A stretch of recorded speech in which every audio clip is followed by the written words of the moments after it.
Shalom semua warga kerajaan. Tanpa kita rasa kita memasuki bulan Juni. Tetapi temanya adalah tentang orang muda. Banyak daripada kita berpikir yaitu melayani Tuhan itu buat orang tua. Seringkali anak-anak muda berkata, nanti aja Pak, kita masih muda. Kita masih mau happy-happy. Mari kita lihat apa yang dikatakan firman Tuhan dalam Kisah Rasul pasal 7 ayat 58. Mereka, yaitu orang-orang yang memusuhi, yaitu gereja Tuhan yang pertama di Yerusalem, itu orang-orang libertini. Orang-orang liberal sekarang ini ya, yang mengatakan semua boleh saja, Tuhan terlalu baik, misalnya begitu. Lalu melemparinya, siapa dia nih? Stephen. Ya, karena dia adalah orang Yahudi. Di dalam Kisah Rasul 7 dia berkata, my fellow Jews, pasti nama aslinya Stefania. The Lord has treasured. Dia ini harta karunia Tuhan. Lalu mereka melemparinya dan saksi-saksi meletakkan jubah mereka di depan kaki seorang muda yang bernama Saulus. So kalau lihat gambar background di belakang ini ya, ini gambaran daripada artis. Kalau saudara mendengar Rasul Paulus, apa bayangan saudara? Dibuat film tentang beliau. Maaf, sudah tidak ada rambutnya, tua, renta. Bahkan dikatakan dia menulis dengan huruf besar karena matanya sudah nggak terang dan sebagainya. Tapi kita lihat di sini, Alkitab mengatakan dia adalah seorang muda. Dia tidak dikatakan sudah punya istri, ya. Karena itu sesuatu yang aneh sekali karena dia seorang leader, seorang pemimpin. Dan rata-rata pada saat itu untuk menjadi pemimpin masih seorang yang sudah berkeluarga. Tapi pasti orang ini adalah orang yang luar biasa hebatnya. Dia adalah penganiaya umat Tuhan yang dijamah oleh Tuhan dalam perjalanan yaitu ke Damaskus dan menjadi Rasul Paulus. Saya berbicara kepada kalian yang masih muda. Jangan menunggu sampai yaitu semuanya mapan baru melayani Tuhan. No, kita melihat Saulus ini.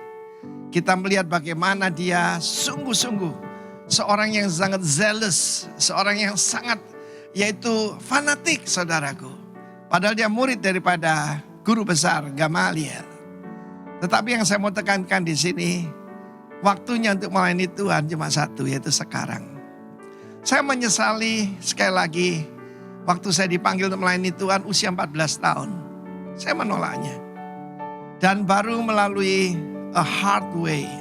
hardship, usia 28 baru saya melayani Tuhan. Sayang sekali. 14 tahun dalam hidup saya ini untuk diri sendiri. Dan bagi dunia. Tetapi kita melihat di sini memang gambarnya ini seperti orang yang sudah dewasa sekali ya. Tetapi firman Tuhan berkata dia seorang muda. Perhatikan itu. Dan untuk selanjutnya kita akan belajar dalam bulan ini orang muda dibagi Tuhan. Jangan lupa Tuhan juga pakai remaja. Maria ibu Yesus seorang remaja. Ya, David bahkan belum cukup umur untuk jadi tentara. Ya, untuk jadi tentara usianya 20, dia belum. Jadi mungkin 17-18 tahun. Pada saat Maria menikah ya mungkin 14-15 tahun. Karena itu para remaja untuk mau dipakai Tuhan, tidak usah tunggu sampai kamu menjadi tua. Dan semuanya sudah mapan. Start now. Saya menyesali, kenapa ya dulu saya tidak menerima panggilan Tuhan. Karena saya melihat di sini, foto-foto tentang Rasul Paulus atau gambar selalu digambarkan orang yang tua, udah renta. Ya memang setelah sekian tahun. Tetapi itu bayangan banyak orang. No, seorang muda bernama Saulus. Dan apa yang dia lihat mengubah hatinya. Dan dia menjadi, dia sangat terkesan dan akhirnya dia juga menjadi martir. Tuhan memberkati. Amin.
Demi kenyamanan bersama dalam beribadah, kami menyarankan Anda untuk mengikuti protokol kesehatan yang berlaku. Saat memasuki RCC, pastikan tetap menjaga jarak, tidak saling bersentuhan dan berjabat tangan, atau bahkan berpelukan. Selalu gunakan masker saat berada di lingkungan RCC, cuci tangan di tempat yang telah disediakan atau di toilet, dengan penggunaan air dan sabun serta cara mencuci tangan yang benar. Bersedia untuk ditermogan oleh satpam hotel di pintu masuk menuju RCC.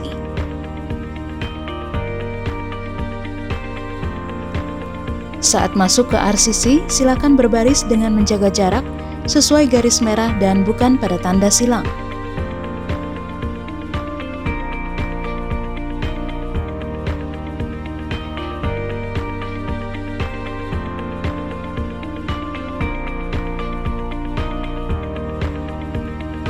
Memakai hand sanitizer yang telah disediakan oleh penerima tamu atau usher,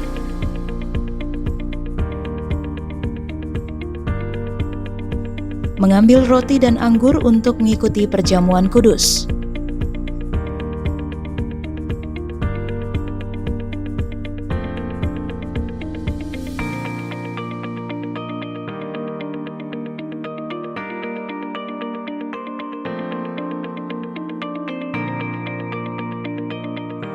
Memasuki RCC ke arah kursi yang telah disusun berjarak.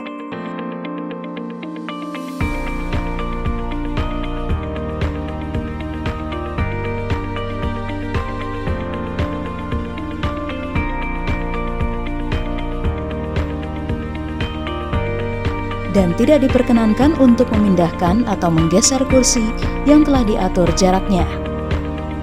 Persembahan tetap diadakan secara virtual dengan scan QR Code berikut.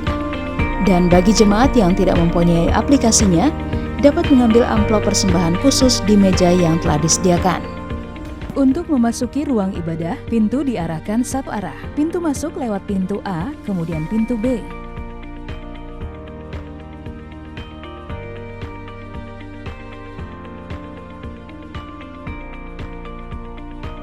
Pintu keluar adalah pintu C. Apabila Bapak Ibu ke toilet, dapat keluar melalui pintu C dan masuk kembali melalui pintu B. Tidak diperkenankan keluar melalui pintu B dan masuk melalui pintu C.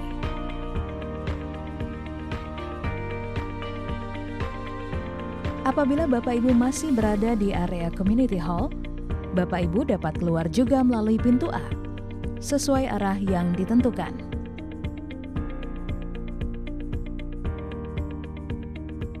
Demikian protokol kesehatan yang berlaku di RCC Balikpapan. Selamat beribadah, enjoy the service, stay safe, and stay healthy. God bless you all. Prokes diutamakan, kita saling jaga, ayo ibadah onsite.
Tuhan di hidupku,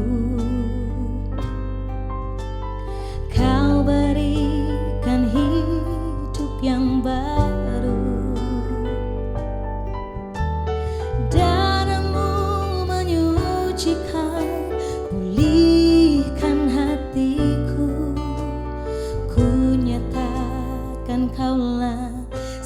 segalanya. Engkaulah sumber pengharapan, kuasa-Mu sanggup menyembuhkan. Jiwaku pun berserah hanya kepadamu, Yesus, Kau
Yesus,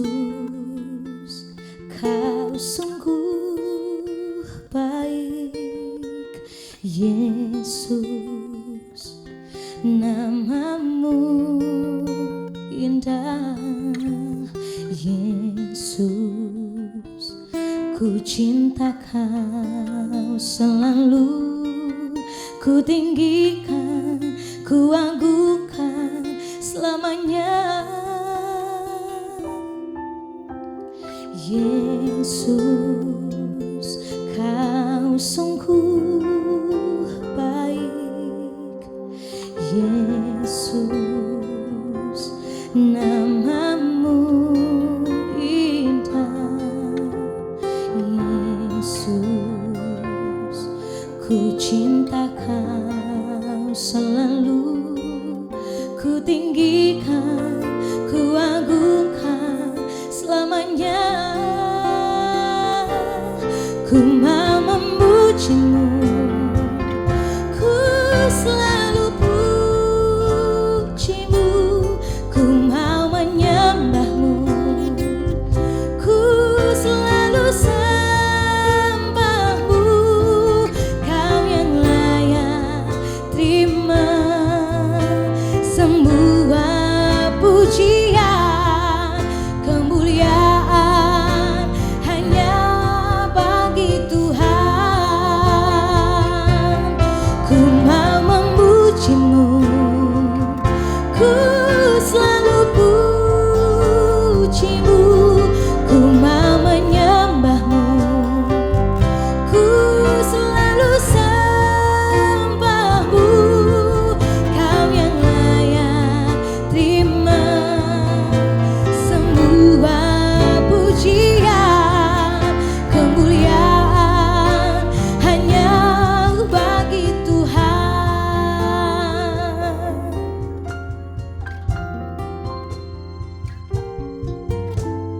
Yesus, kau sungguh baik. Yesus, namamu indah. Yesus, ku cinta kau selalu, ku tinggikan, ku agungkan selamanya. Yesus, Yesus, kau sungguh baik. Yesus, namamu indah. Yesus, ku cinta kau selalu, ku tinggikan, ku agungkan selamanya.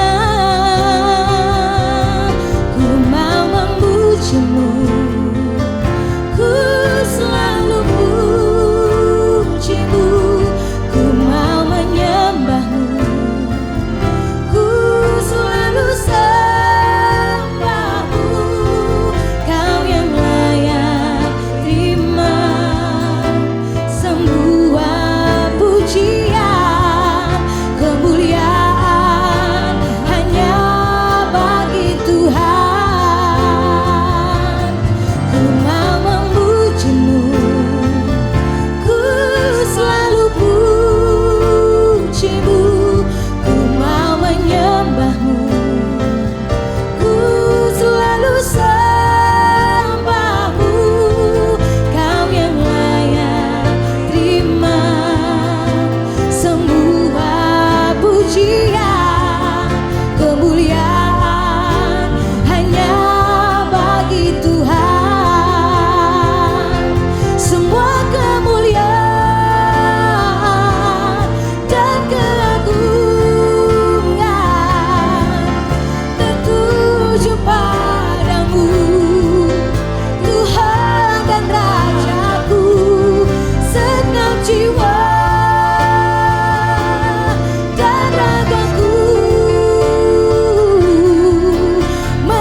memuji Engkau Tuhan, Raja di atas segala raja.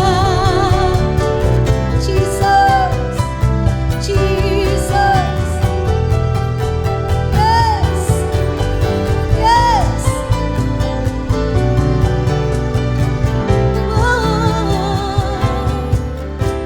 Terima kasih Tuhan, syukur bagimu Tuhan, sebab Engkau baik Tuhan. Yesus Tuhan, syukur bagimu Tuhan, kami memujimu Tuhan, kami memujimu Tuhan, sebab Engkau teramat baik. Kemurahan demi kemurahan-Mu Tuhan terus kami nikmati Tuhan. Oh, syukur bagimu Tuhan, syukur bagimu, syukur bagimu, syukur bagimu Tuhan. Yesus, Yesus, Yesus, Yesus yang terbaik. Hosana, Hosana bagimu Tuhan, Raja di atas segala raja, Raja di atas segala raja.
salib-Mu Tuhan.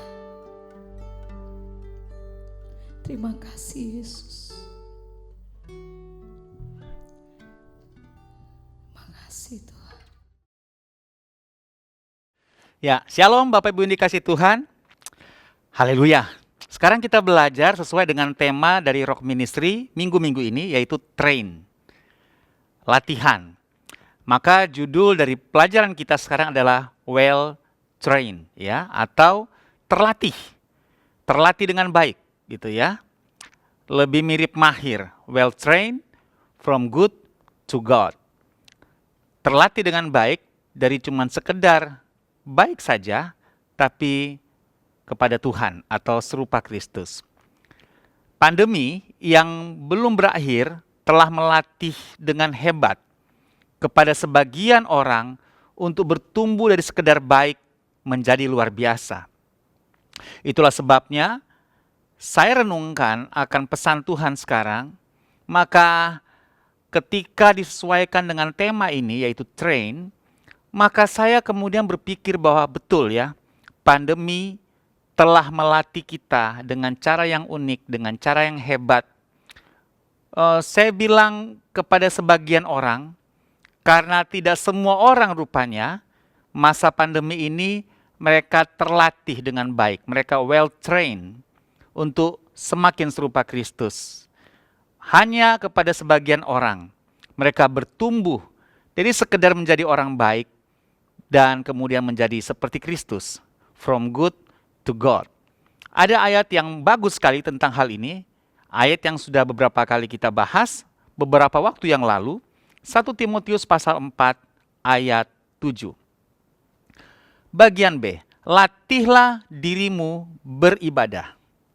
Oke. Latihan badani terbatas gunanya, tetapi ibadah itu berguna dalam segala hal, karena mengandung janji, baik untuk hidup ini maupun untuk hidup yang akan datang.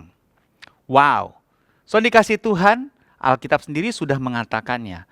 Untuk kita melatih diri kita beribadah. Prinsip dari latihan atau train, kata pentingnya adalah pengulangan. Jadi kata penting untuk train atau latihan adalah repetisi, pengulangan. Nah, hubungannya apa dengan pandemi? Pandemi masih belum selesai.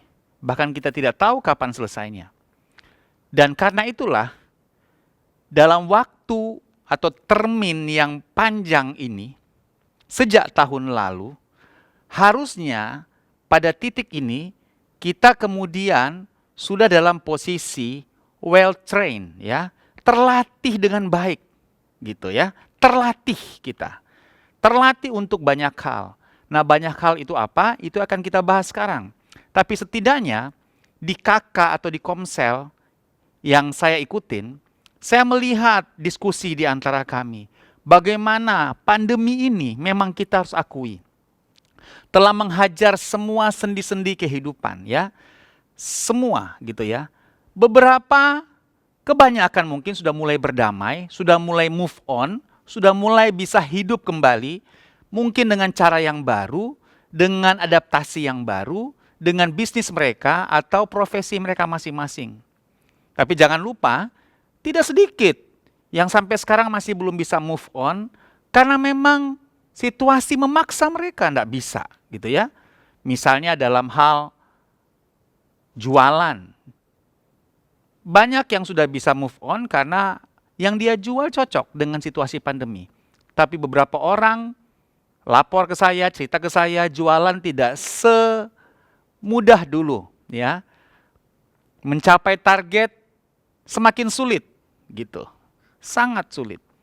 Beberapa profesi atau jasa bisnis hiburan, belum bisa sama sekali. Belum bisa sama sekali. Bisa tapi berat, gitu ya. Sehingga harus memutar otak sedemikian rupa bagaimana bisa survive. Itu hanya sebagian kecil. Banyak sekali dari kehidupan keluarga besar Rock Balikpapan, umat Tuhan yang sampai sekarang luar biasa. COVID ini luar biasa. So dikasih Tuhan. Dunia kegerejaan juga sama. Dunia kegerejaan beberapa yang mulai beradaptasi, ya, termasuk gereja kita, untuk menyesuaikan situasi dengan memenuhi kebutuhan jemaat dalam kebutuhan fellowship, firman. Yang sampai sekarang kita belum bisa buat adalah pertemuan dengan kelompok yang lebih besar, seperti yang suka kita lakukan waktu-waktu yang lalu. Belum bisa, ya, belum bisa. Kita bikin Zoom meeting, gathering, agak aneh tapi kita beradaptasi. Kita mulai terbiasa. Bahkan saya sendiri memutuskan, saya berdoa supaya ibadah dalam bentuk online ini memang sudah menjadi trigger ini pandemi untuk kita mulai dan teruskan. Lagi ya, mulai dan teruskan. Jadi pelayanan ini mendapatkan momentum yang tepat. Karena sejak lama juga saya rindu, kapan ya Rock Balikpapan punya pelayanan online. Dan COVID memaksa, ya, sejak tahun lalu. Kita dipicu, kita dipaksa untuk ayo mulai dengan alat seadanya. Contohnya ibadah live streaming yang jam 9 setelah ibadah ini. Yang jam 9 kan live. Dengan alat yang apa adanya. Diskusinya panjang behind the scene, ya. Diskusi dengan adik-adik multimedia, sound system, semuanya. Saya mau mereka percaya diri dulu supaya saya percaya diri gitu ya. Waktu mereka percaya diri, bahkan mereka yang cenderung meyakinkan saya, mulai aja ya gitu. Jadi kita mulai dari trial, kita coba dulu dan dengan segala kekurangan kita memulainya. Dan saya lihat itu bagus dan menjadi menarik karena keluarga besar kita senang dengan ibadah yang jam 9 yang live streaming karena kerinduan untuk beribadah secara live terobati walaupun tidak bisa memenuhi semua keinginan beribadah secara live dibandingkan dengan ibadah di on-site atau di gedung gereja kita di Novotel. Jadi coba lihat, Sony kasih Tuhan. Gereja kita mulai well-trained untuk menghandle pelayanan secara online seperti ini, gitu. Sudah dikasih Tuhan. Kita masih gagap untuk pelayanan yang bersifat tatap muka. Sebenarnya tidak gagap ya sekali, karena memang tidak boleh. Ya sudah dikasih Tuhan. Jadi yang saya buat adalah saya membuat pertemuan Jumatan. Sudah saya lakukan hampir 3 bulan. Setiap hari Jumat bertemu dengan para pria dari komsel-komsel ya, dari kakak-kakak ya. Mungkin kakak Anda belum, kalau Anda ingin bisa ya. Koordinatornya Pastor Denny Kriswandi. Untuk bicara aja ya. Table talk gitu ya. Biasanya di kafe atau di rumah, hanya 5 orang, enggak banyak-banyak. Dan saya senang setiap hari Jumat, hampir 3 bulan, mengunjungi setiap komsel, tanda kutip, di dalam komunitas mereka, khususnya para prianya saja. Hanya para prianya saja. Strategi, karena memang tidak boleh banyak orang berkumpul, tapi yang kedua memang pria butuh ya untuk didampingi. Dan saya mau mendampingi para pria, para imam, para suami. Dan sudah banyak kakak, komsel yang melakukan table talk dengan saya. Dan kalau mereka masih ingin ketemu, saya selalu available. Biasanya hari Jumat, tapi bisa kapan saja sebenarnya, tapi biasanya hari Jumat malam atau sore, terserah waktunya bisa ketemu kapan. Sesuai kesepakatan komsel masing-masing. Itu yang bisa saya lakukan untuk mengunjungi. Dan sudah saya lakukan agak terlambat, tapi 3 bulan ini, puji Tuhan, bisa tahu keadaan lapangan, keadaan mereka secara pribadi.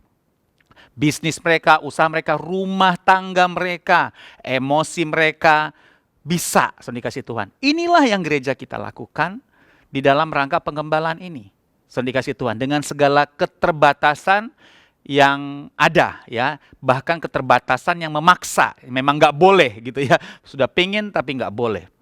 Dikasih Tuhan kita mulai live streaming, puji Tuhan kita berjalan dengan segala keterbatasan alat, tapi bisa ya, dikasih Tuhan. Kalau mau lihat banyak kekurangannya, you name it, sudah bisa sebut apa aja, banyak kekurangan dalam ibadah online kita, tapi kita bisa berjalan dengan baik. Karena yang kita pastikan Tuhan disenangkan dan Tuhan hadir, Tuhan menikmati ibadah kita, kita menikmati Tuhan dalam ibadah, termasuk ibadah sekarang ini. So dikasih Tuhan, kata latih itu bicara repetisi, bicara pengulangan. Maka terus terjadi pandemi yang panjang ini seharusnya membuat kita terlatih dengan baik, well trained ya, saudara kasih Tuhan. Jadi cuma sekedar kehidupan yang baik saja yang kita pikir baik, tapi semakin serupa Kristus karena memang situasinya memaksa kita untuk mengeluarkan segala potensi ilahi. Yang saya maksud misalnya sabar, penguasaan diri, berhemat dan seterusnya.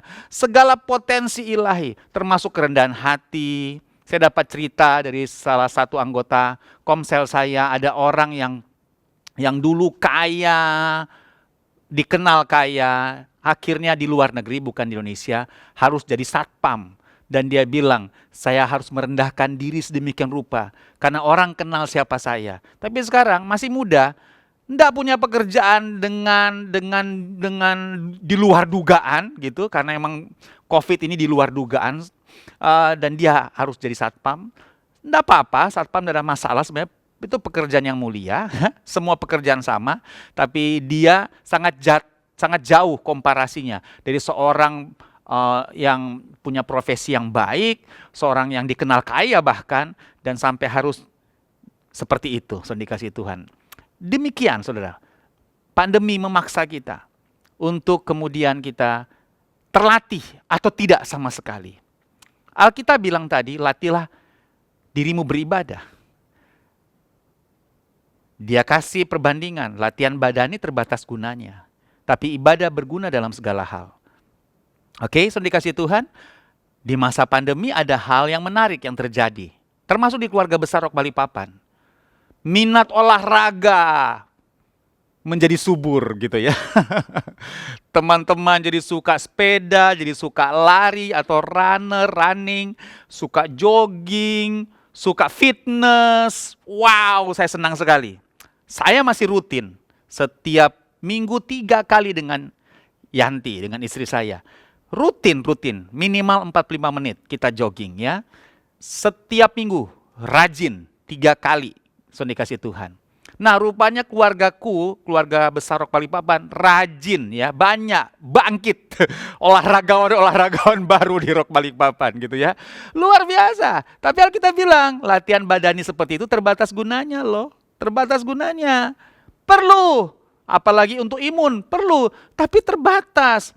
Jangan abaikan latihan beribadah. Nah, jangan abaikan. Saudara sudah jago, sudah semangat, sudah naik, saudara punya pace, sudah naik, saudara punya durability gitu ya, kemampuan saudara untuk naik sepeda, untuk jogging dan seterusnya.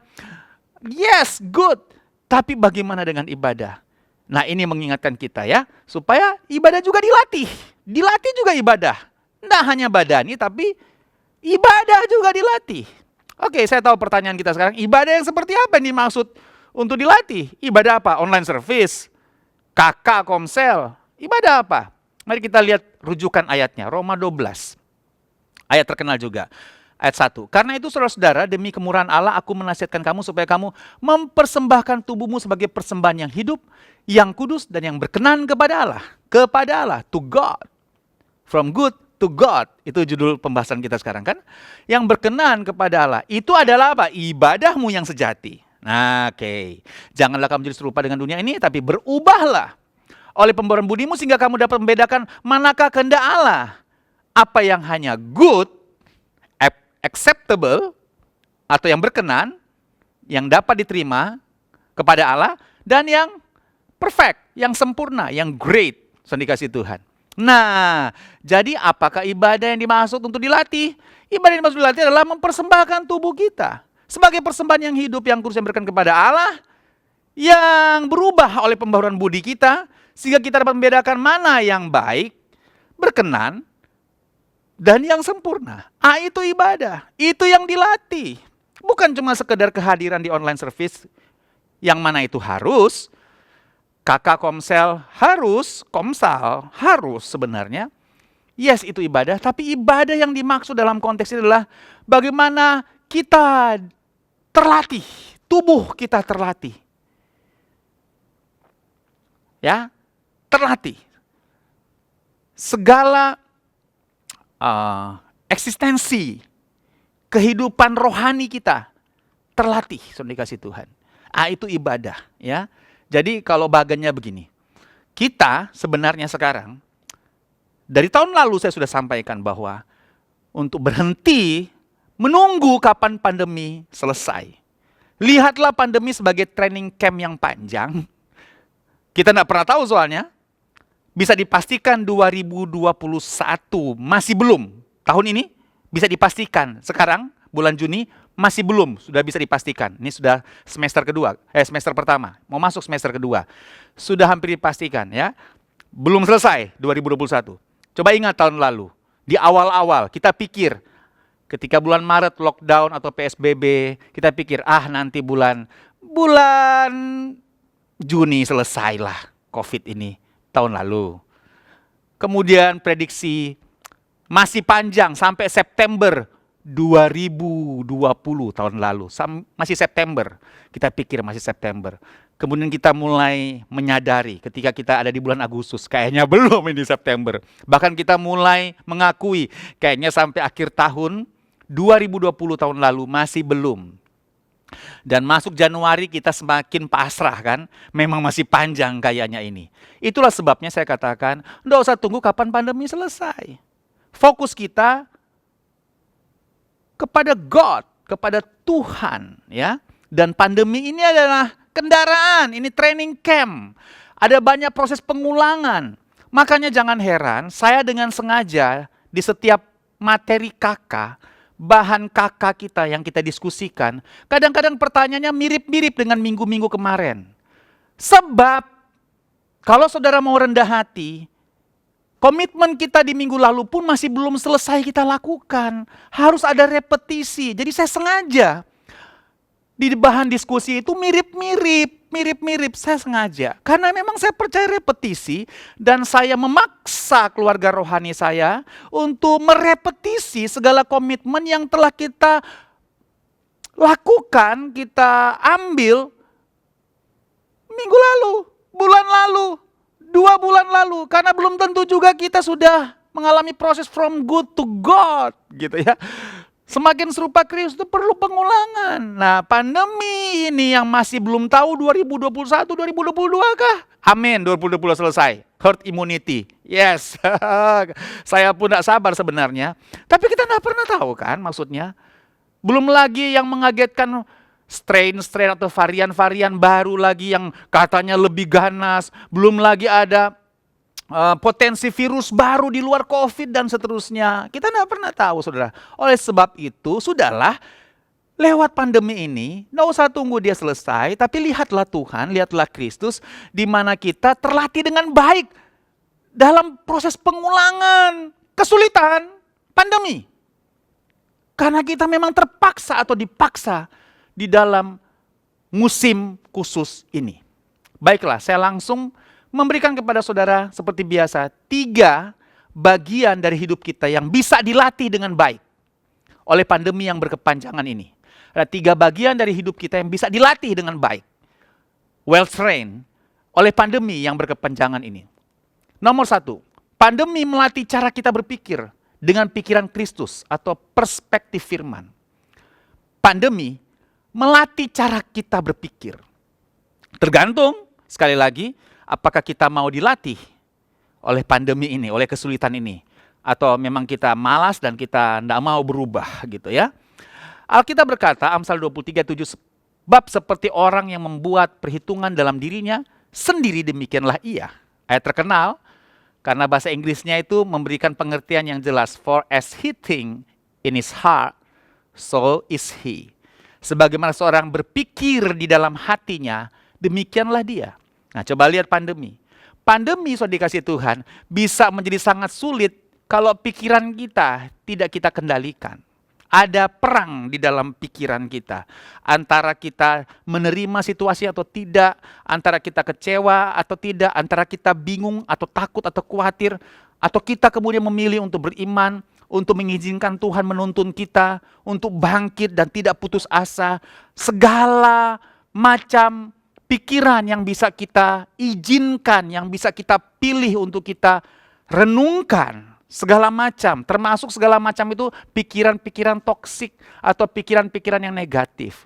Nah, pandemi ini, ketika kita terjadi konflik di kantor, di bisnis kita, karena masing-masing orang sedang sensitif, saudara dikasih Tuhan. Itu yang terjadi pada masa pandemi ini, sensitif. Di kantor sensitif, karena emang situasinya sensitif. Saudara terima itu, kita harus akui itu. Saudara dikasih Tuhan. Orang bisa marah-marah, orang di mobil di mana, lihat zaman kemarin ya di musim mudik kemarin, waduh minta ampun. Orang bisa galak, emak-emak bisa galak sama polisi dan seterusnya. Situasi psikologis itu yang kita suka ulang-ulang namanya mental illness. Orang mulai sakit mentalnya, bukan gila, tapi mulai terganggu emosinya, psikologisnya, sumbu jadi pendek, cepat bereaksi dan seterusnya. Ini terjadi secara luar biasa di hampir 2 tahun terakhir ini, khususnya di masa pandemi ini. Memang triggernya itu. Nah, di kantor kan terjadi, di mana-mana terjadi, di toko terjadi, di mana-mana terjadi. Kita yang menghadapi setiap hari situasi itu, akhirnya terlatih dengan baik. Khususnya yang saya bilang adalah orang-orang yang mau melatih dirinya beribadah. Mempersembahkan tubuhnya sebagai persembahan yang hidup berkenan kepada Tuhan. Kehidupannya yang dipersembahkan. Bicara apa? Bicara kehidupan Kristus yang menguasai kehidupan dia yang dipersembahkan di atas mezbah. Wow, saudara, berat. Di diskusi kakak komsel saya berat, adik-adik karena banyak anak muda, semuanya anak muda di dewasa muda di kakak saya. Dan mereka cerita luar biasa intimidasi. Saya tertarik dengan satu adik yang demi untuk tidak mau mengumbar emosi padahal dia punya posisi sebagai leaders di perusahaannya dia. Dia marah, dia harus cari tempat untuk dia keluarkan, dia punya rasa amarah, dia punya rasa hanya untuk tidak mau mengumbar dia punya emosi. Satu sisi dia emosi, dia mau umbar, satu sisi dia mau menguasai diri supaya emosi dia tidak membawa dia pada kebodohan. Yes, emosi yang membawa pada kebodohan. Sekali lagi kebodohan. Sudah dikasih Tuhan. Dan dia harus cari tempat untuk dia. Satu yang dia cerita, karena dia sedang belajar untuk serupa Kristus. Attitude Kristus, perspektif Kristus, tindakan Kristus. Dan saya tertarik, sudah dikasih Tuhan. Betapa, dan saudara mungkin mendengarkannya, Anda sedang berjuang dengan kehidupan Anda masing-masing. Mari saudara, silakan jalani journey saudara masing-masing. Kita punya perjalanan beda-beda, pergumulan kita beda-beda. Tapi sama, kita dalam tekanan, kita dalam pergumulan yang berat. Mari lewat semuanya itu, kita terlatih dengan berpikir yang benar, berpikir yang baik. Tentunya pikiran Kristus, tentunya perspektif firman. Mari saudara dikasih Tuhan ya. Kuasai pikiran saudara karena semuanya berawal dari situ. Sebelum melakukan, bertindak, bersikap, itu ya, perspektif dulu ya. Pikiran dulu yang memerintahkan kita mau buat bodoh atau membuat benar. Saudara dikasih Tuhan. Jadi pandemi melatih cara kita berpikir. Karena memang dia memaksa kita dalam situasi yang sulit ini. Dan tinggal kita memilih untuk berpikir Kristus atau berpikir di luar Kristus. Yang kedua, pandemi melatih cara kita bersikap. Tentunya dengan sikap Kristus, yaitu sikap iman, sikap percaya kita kepada Tuhan. Saya mau bilang ini, sikap kitalah yang akan membuat masa sulit makin sulit. Atau masa sulit jadi berkat. Karena kita terlatih, well trained. Renungkan, sudah dikasih Tuhan. Sikap kitalah yang membuat masa sulit ini makin sulit. Kalau hari ini saudara mendengarkan firman Tuhan ini Anda dalam keadaan kesulitan yang berat, akut, coba renungkan lagi. Sikap kita. Jangan-jangan kita yang mempersulit situasinya dengan pikiran yang tidak dikendalikan, tidak dikuasai, nggak dilatih, kemudian berujung pada sikap kampungan, sikap bodoh, yaitu sikap yang saya maksud, sikap di luar firman. Itu yang saya maksud kampungan dan bodoh. Saudara dikasih Tuhan, mulai menilai orang, mulai membangun asumsi-asumsi berdasarkan pandangan saudara yang sebenarnya belum tentu situasinya seperti itu. Dia begitu, karena dia begini, karena dia begitu. Kita kemudian membangun sebuah halusinasi baru tentang seseorang. Padahal orang itu tidak seperti itu. Situasinya mungkin tidak seperti itu. Asumsi, halusinasi itu yang membuat semakin kita marah, semakin kita jengkel, semakin kita merasa bisa musuh gitu. Wah, munafik itu orang. Dan seterusnya. Coba lihat. Padahal enggak begitu mungkin. Mungkin orang itu lagi enggak siap. Mungkin orang itu lagi punya pikiran yang lain ketika bertemu dengan Anda. Ada banyak kemungkinan. Dan keadaan makin sulit karena sikap kita yang mempersulitnya. Atau sebaliknya. Banyak keluarga besar Rock Balikpapan, saya percaya keadaan sulit itu menjadi berkat. Karena mereka punya sparring partner untuk melatih, memilih sikap yang benar. Ya, jadi saudara dikasih Tuhan, kita harus akui dunia sedang terpuruk lah dalam banyak hal. Indikatornya atau parameternya jelas, secara ekonomi pun pertumbuhan ekonomi kita masih minus.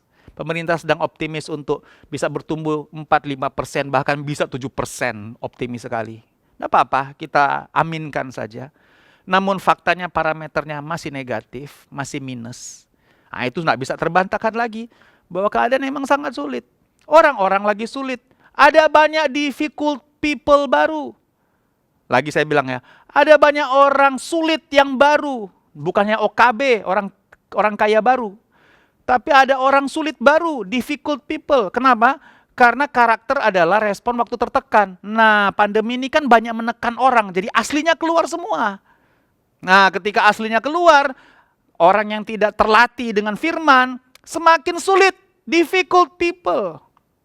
Dia yang salah, kita yang dipelototin. Nah, bayangin saudara, difficult people. Kalau saya ngajarkan anak-anak saya, kalau ada orang yang salah tapi dia pelototin kita, jangan balas pelototin. Jangan mau dalam kebodohan sikap dia. Dia sudah sulit, kita tidak usah nyebur dalam kesulitan perilaku orang ini. Sudah, lewatin aja. Dia yang sulit. Itu problem dia, bukan problem kita, gitu ya. Mau ditegur, balik dibentak misalnya. Sudah. Berarti dia adalah orang yang lagi nggak siap, dan kita jangan masuk di dalam ketidaksiapan dia. Jaga damai sejahtera, tetap cool, keep calm. Hidup lebih indah ketika melihat di dalam horizon yang lain, ya. Tidak usah yang di sini saja, tapi lihat yang lain. Coba lihat, saudara kasih Tuhan. Jadi memang orang-orang ini perlu kita kasih kesempatan, tapi kadang-kadang mencuri damai sejahtera kita. Nah, kita tidak boleh kemudian berpikir salah dengan situasi-situasi ini. Pandemi telah menunjukkan siapa kita dalam tekanan, telah menunjukkan orang lain dalam tekanan. Nah, ini kesempatan buat kita untuk memilih apakah pandemi ini menjadi berkat buat karakter kita untuk terlatih atau well trained from good, not just good, kepada God, kepada Kristus. Mungkin sudah semakin baik hari-hari ini, waktu-waktu yang lalu, mari, not enough, mari menjadi serupa Kristus. Yang kedua, saudara dikasih Tuhan, setelah pikiran kita terlatih, kemudian sikap kita terlatih. Yang ketiga terakhir, pandemi, saya tulis gini ya, telah melatih kita dengan cara yang unik, sehingga kita bertindak sesuai dengan tindakan Kristus.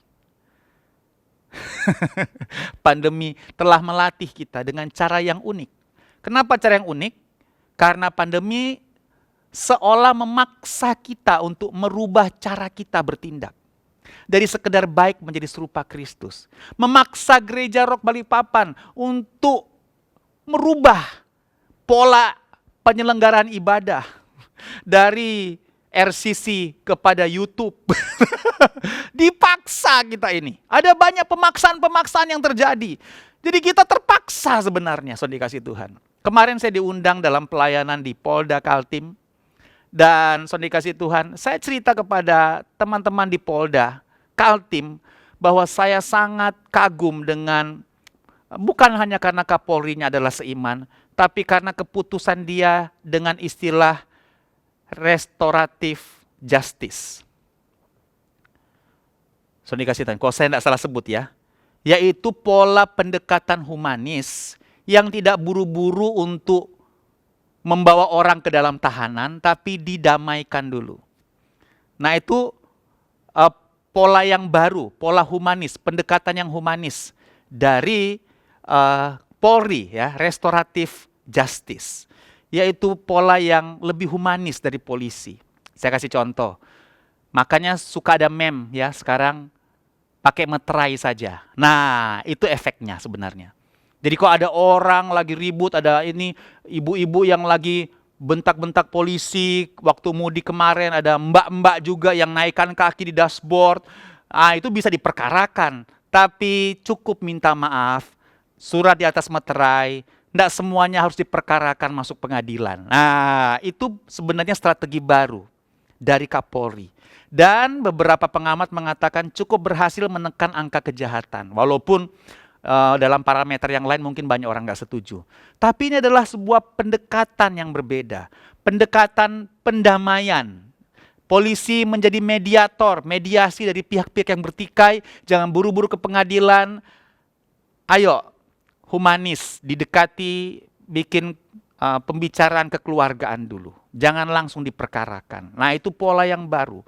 Nah saudara dikasih Tuhan, lihat strategi-strategi pendekatan dari pemerintah kita pun mengalami perubahan yang luar biasa. Gereja juga iya. Bagaimana dengan kita? Biarlah segala tindakan kita, cara kita bertindak, itu benar-benar semakin serupa Kristus. Karena memang dipaksa oleh pandemi. Saudara dikasih Tuhan. Mau tidak mau kita merubah banyak hal. Nah dalam rangka merubah itu jangan lupa satu prinsip. Jangan cuma rubah ekonominya, rubah bisnisnya, tapi perubahan sikap dan tindakan yang serupa Kristus. Jangan karena demi cari uang, memang kita berubah, tapi berubah semakin licik. Semakin bohong dalam pola bisnis kita. Jangan saudara ya.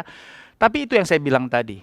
Untuk sebagian orang, pandemi adalah tempat latihan, sehingga mereka well trained, mereka terlatih dengan baik. Tapi untuk sebagian orang, pandemi biasa saja. Bahkan membuat mereka semakin pahit, membuat mereka semakin tidak baik keadaannya. Pandemi, harus kita jujur, banyak membuat orang semakin terpuruk dalam intimidasi, ketakutan, semakin membuat orang terpuruk dalam kelakuan atau sikap atau tindakan, attitude yang gak baik. Semakin jahat, semakin sensitif, semakin mudah tersinggung dan seterusnya.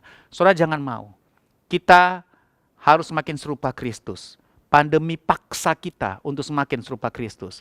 Coba renungkanlah lagi setahun ini, sampai sekarang. Apakah tindakan kita semakin terlatih untuk keserupaan Kristus? Atau sebaliknya, keadaan kita sekarang biasa saja. Atau bahkan makin pahit. Renungkanlah kembali. Sepanjang setahun ini, di masa COVID khususnya. Siapa kita hari ini? Apakah kita well trained? Apakah kita terlatih dengan baik? Dilatih oleh pandemi karena ada banyak masa sulit yang terjadi, ada banyak orang sulit di sekitar kita karena mereka dipaksa oleh situasi yang sulit. Apakah kita juga akan menjadi orang yang sulit berikutnya? Atau kita semakin serupa Kristus, from good to God, semakin serupa Kristus dalam perilaku kita? Yes, saya berdoa kita semakin terlatih dengan baik. Coba tindakan Kristus apa yang perlu keluar, yang perlu kita latih dengan baik. Kesabaran, penguasaan diri, kerendahan hati, damai sejahtera. Hal-hal yang dibutuhkan di masa pandemi ini. Kesabaran, penguasaan diri, kerendahan hati, damai sejahtera. Coba, it's all about perspektif sekarang. Semua tentang sudut pandang Anda memandang situasi sulit hari-hari ini. Memandang orang-orang sulit hari-hari ini. Orang-orang yang lagi Anda tidak setuju, situasi yang kita tidak setuju. Saudara dikasih Tuhan, mari saudara dikasih Tuhan, biarlah kita terlatih dengan baik. Kita masih belum tahu kapan ini selesai. Ambil keuntungan di sini, advantage, kesempatan di sini. Ambil kesempatan untuk kita semakin serupa Kristus, terlatih dengan baik. Karena kita tidak pernah tahu ini mau selesai kapan. Dan saya mau ulang lagi seperti yang saya sampaikan tahun lalu. Jangan tunggu pandemi selesai. Lihat diri kita, lihat Kristus. Fokusnya di situ aja. Dan pandemi menjadi kendaraan yang baik untuk memaksa kita melakukan itu. Karena memang kita terpaksa melakukan itu. Karena situasinya demikian. Dan itu menjadi berkat buat kita. So dikasih Tuhan, pandemi adalah trainer yang hebat untuk membuat kita terlatih dengan baik. Sehingga kita berubah dari sekedar baik menjadi seperti Kristus, from good to God. So dikasih Tuhan. Amin. Oke, pandemi adalah trainer yang baik buat kita. Baiklah kita well trained, terlatih dengan baik oleh pandemi ini. Tentunya di dalam kuasa Kristus, kekuatan Roh Kudus yang menginspirasi kita setiap hari ketika kita baca Alkitab, baca firman, well trained ya. Baca Alkitab dan melakukannya. Oh, ada banyak sekarang pembaca Alkitab baru yang rutin, yang luar biasa. Saya sungguh-sungguh bersuka cita. Di keluarga besar Rock Balikpapan, orang-orang yang suka baca Alkitab banyak bertumbuh subur. Sama dengan bertumbuh subur olahragawan di keluarga besar Rock Balikpapan ya. Saya bersuka cita semuanya sadar kesehatan, sadar olahraga, sadar exercise. Yes, good. Tapi ingat ya, Alkitab sudah ingatin ya, latihan badani terbatas gunanya. Latihlah dirimu beribadah, men. Ya, sis, bro. Latih dirimu beribadah. Kan sudah latihan badani. Bagaimana ibadah? Bagaimana mempersembahkan tubuh sebagai persembahan yang hidup berkenan kepada Tuhan. Bagaimana penguasaan diri? Latih. Kesabaran, latih. Sama dengan Anda berjuang waktu Anda naik sepeda, nafas ngos-ngosan. Nah, sabar kadang-kadang bikin ngos-ngosan kan? Penguasaan diri bikin ngos-ngosan. Tapi Anda relai ngos-ngosan, naik sepeda sampai jauh, lari sampai jauh, jogging sampai jauh. Jogging jauh lebih aman lah ya. Anda harus menguasai diri karena Anda fitness. Makan dari garam-garam, dari minyak-minyak, kalori harus dihitung. Itu pun Anda lakukan. Bagaimana dengan ibadah? Kalau itu Anda bisa lakukan, ibadah harus bisa dong. Saya kompori saudara sekarang ya. Well trained lah, mari come on ya. Setelah lewati semua ini, kita tidak perlu tunggu kapan pandemi selesai. Tapi kita sudah selesai dengan diri kita.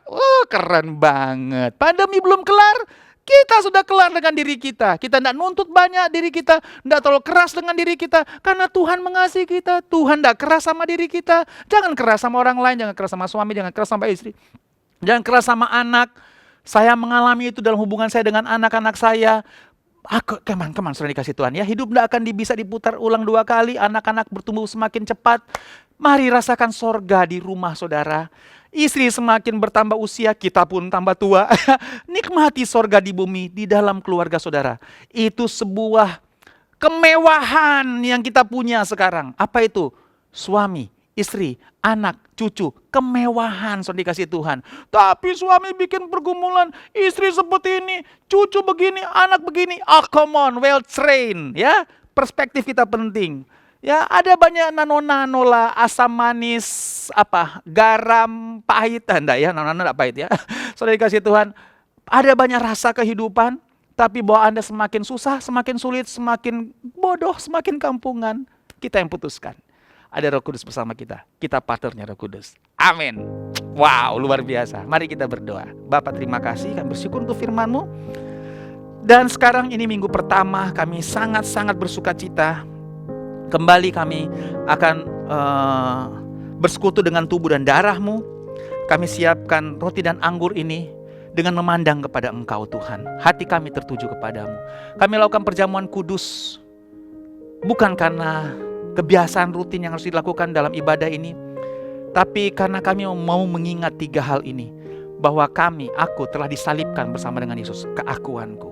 Tubuh dan darah-Mu ya Tuhan adalah makanan untuk roh manusiaku. Dan supaya kita tidak jadi lemah dan putus asa. Kami memperingati Engkau yang telah memecahkan tubuh-Mu. Mengorbankan.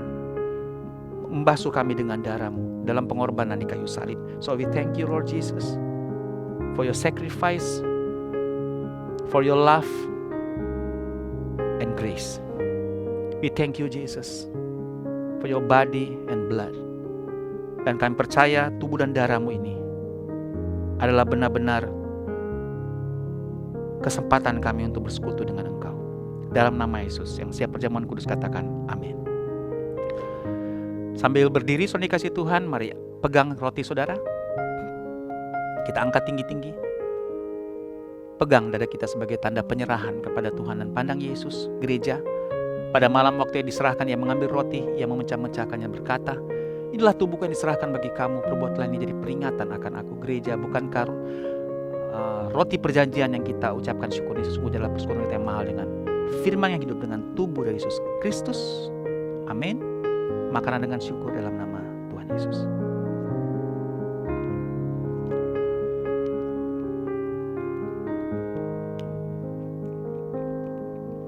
Demikian juga Yesus mengambil cawan setelah makan roti.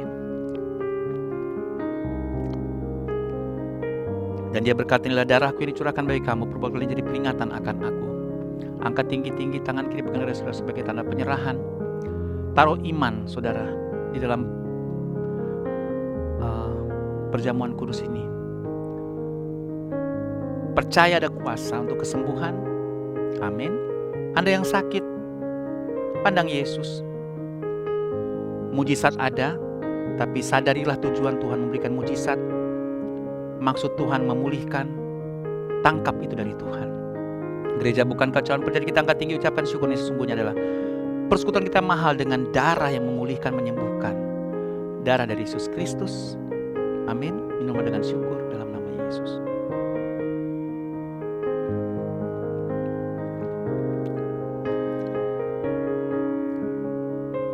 Kami bersyukur Tuhan untuk tubuh dan darah-Mu. Kami bersyukur untuk kesembuhan, untuk pemulihan, untuk kekuatan, untuk peneguhan. Kami bersyukur untuk perlindungan. Kami bersyukur untuk rencana-rencana-Mu yang hebat buat kami. Terima kasih untuk tubuh dan darah-Mu. Kami bersyukur Tuhan masih diberi kesempatan untuk menikmati perjamuan kudus, menikmati firman-Mu, dan memuji, menyembah Engkau dalam ibadah ini. Ini sebuah kemewahan yang luar biasa. Kami bisa bersekutu dengan Engkau, Engkau dengan kami. Kami punya iman, Engkau bersama kami di ruangan kami masing-masing, di rumah masing-masing. Sebab itu kami sangat-sangat berterima kasih. Kesempatan ini Tuhan, kami juga akan memberikan persembahan. Kami mengangkat gadget kami. Kami akan memberikan persembahan ini dengan penuh sukacita. Karena ini adalah kesempatan kami mengekspresikan kasih kami kepadamu. Selain lewat pujian, penyembahan, sekarang lewat pemberian. Kami memberi dengan sukacita. Bukan saja karena firman-Mu berkata yang memberi akan diberi, yang menabur pasti menuai, amin. Tapi kami memberi ini karena kami percaya dengan iman kami bahwa kami justru sudah diberkati Tuhan. Termasuk yang mengembalikan perpuluhan pada kesempatan ini ya Tuhan. Mata kami tertuju kepadamu. Kami melakukan ini sebagai tindakan ketaatan kami. Dan mengakui kepadamu Tuhan bahwa milik Tuhan bukan cuma 1/10 ini, tapi 100%. Termasuk hidup kami milik Tuhan. Kalaupun kami kembalikan 10%, ini sebagai tanda ketaatan kami, sebagai tanda dedikasi kami untuk seluruh eksistensi kehidupan kami, bisnis usaha dan profesi kami. Kami mengembalikan dengan sukacita di dalam nama Tuhan Yesus Kristus. Bapa, terima kasih. Kami angkat tangan buat Indonesia. Terima kasih. Kami percaya tidak terjadi lonjakan yang signifikan pasca libur Lebaran dan mudik kemarin Tuhan. Kami percaya Indonesia tetap terkendali Tuhan. Walaupun ada prediksi keadaan yang tidak baik di akhir Juni dan Juli awal, tapi kami berdoa pemerintah benar-benar diberkati Tuhan lewat hikmat, sehingga sedemikian rupa bisa menekan, mengatasi problem pandemi yang punya potensi ledakan. Kami bersyukur Tuhan Balikpapan terkendali dalam nama Yesus. Kami bersyukur jumlah terinfeksi semakin menurun, kami percaya. Yang meninggal semakin berkurang dalam nama sampai nihil. Dan yang sembuh semakin besar. Dan yang percaya Balikpapan akan pulih oleh karena kemurahan Tuhan yang berikan hikmat kepada Satgas dan pemerintah di kota Balikpapan. Kami doakan wali kota yang baru, Bapak Rahmat Maksud. Kami berdoa supaya dia memimpin Balikpapan dalam hikmat Tuhan. Kami berkati dia, istri dan anak-anaknya, jajarannya. Tuhan, biarlah dia digelisahkan Tuhan untuk selalu berpikir untuk mengabdi kepada kota Balikpapan. Terima kasih Tuhan, kami percaya dia bisa disentuh oleh Tuhan untuk memiliki pengabdian yang hebat. Dan Tuhan, Balikpapan semakin diberkati Tuhan. Terima kasih Tuhan, kami bersyukur Hamba berdoa untuk seluruh jemaat Rock Balikpapan dan siapapun yang mendengarkan mengikuti ibadah ini. Biarlah kemurahan-Mu ada atas semua kami Tuhan. Yang sakit disembuhkan, yang sedang bergumul berat mereka terlatih dengan baik. Oleh karena Roh Kudus menolong mereka untuk mereka dilatih, dipaksa dilatih oleh situasi sulit hari-hari ini. Dan ini menjadi berkat buat mereka karena mereka bertumbuh semakin serupa Kristus. Tapi pergumulan mereka untuk keekonomian mereka, untuk penyakit mereka, biarlah mereka melihat tangan Tuhan nyata, memberi makan mereka, memberi usaha mereka, memberi pekerjaan, memberikan proyek kepada mereka. Dalam nama Yesus Tuhan, aku berdoa berkat-Mu atas jemaat-Mu. Dalam para pengerja gereja, para pelayan Tuhan, Engkau mengingat mereka Tuhan. Mereka mendedikasikan hidup mereka kepadamu. Dan kami percaya Tuhan, Engkau tidak pernah tutup mata. Engkau tahu cara memelihara, cara mengangkat hidup mereka, termasuk cara melindungi mereka. Kami semua yang sudah terbukti sampai saat ini. Sebab itu kami bersyukur ya Tuhan. Untuk para pemimpin di gereja ini Tuhan, aku doakan seluruh diaken yang menolong hamba-Mu. Biarlah mereka juga memiliki hati yang lemah lembut, hati yang bertumbuh, rendah hati. Dan mereka semakin melihat kehidupan mereka diangkat oleh Tuhan. Di dalam mereka berfungsi untuk memperhatikan, ikut memperhatikan jemaat yang digembalakan. Terima kasih Tuhan, kami bersyukur sampai kepada cabang-cabang kami di Kilo 21, di Tarakan, di Krayan, sampai ke Tawau Malaysia, sampai ke Sarawak Tuhan. Aku berdoa, kami berdoa, biarlah Tuhan pekerjaan Tuhan di setiap pembinaan kami berlangsung dengan luar biasa karena anugerah Tuhan hebat di sana. Bapak terima kasih Tuhan, terima kasih. Kami bersyukur dan kami akan selesai dengan ibadah ini Tuhan. Kami mengangkat tangan dan menerima berkat Tuhan. Sebab kami percaya kehendak Tuhan buat kami semakin naik dan tidak turun jadi kepala bukan ekor, keluar masuk kami diberkati Tuhan. Dan kami bilang buat tangan kami ini dengan penuh iman, dengan penuh kepercayaan bahwa apa saja yang saya buat dengan tangan saya ini pasti berhasil, sehat dan beruntung. Apa saja yang saya buat dengan tangan saya ini saya percaya berhasil, sehat dan beruntung. Lalu katakan, apa saja yang saya buat dengan tangan saya ini saya percaya pasti berhasil, sehat dan beruntung. Tuhan memberkati engkau, melindungi engkau, menyinari engkau dengan wajahnya, memberi kau kasih karunia. Dia hadapkan wajah kepadamu, terima shalom dan damai sejahtera. Saudara berlimpah dalam pengharapan dari sekarang sampai selama-lamanya. Mari semua diberkati dan bersuka cita, katakan amin. Amin. Selamat hari Minggu, Tuhan Yesus berkati saudara. Shalom.